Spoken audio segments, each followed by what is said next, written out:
আসসালামু আলাইকুম রহমতুল্লাহ। আশা করি আপনারা সবাই ভালো আছেন। উপকূল খামার বাড়ি থেকে আপনাদেরকে শুভেচ্ছা স্বাগতম। আপনারা দেখতে পাচ্ছেন আমাদের দেশি কলার যে নতুন যে অংশটাতে আমরা নিয়েছি আমাদের নতুন চাষের প্রজেক্টে চাষের জমি, সেই অংশটাতে এগুলো এখনও কিছুটা নিচু জমি, মানে পরিপূর্ণভাবে এখনও পুকুর হয়ে ওঠেনি।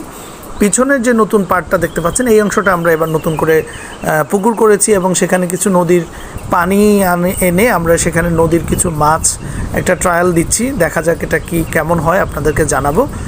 বাট আজকে মূলত কলা নিয়ে কথা বলবো। কলা অনেক মানে হাইলি নিউট্রিশনের একটা খাবার, পুষ্টিগুণ অনেক বেশি এবং অনেকে বলে থাকেন যে আপনি ডেইলি 2-3টা কলা যদি খান তাহলে আপনার দিনের চাহিদার বেশিরভাগ পুষ্টি পূরণ হয়। তো আমাদের অনেক কলা গাছ আছে অলরেডি, আমরা আরও এক্সপ্যান্ড করতেছি কারণ আমাদের 100% অর্গ্যানিক প্রাকৃতিকভাবে উৎপাদিত এই কলার ডিমান্ড অনেক বেশি। আমাদের কলা এখন আমাদের কোম্পানি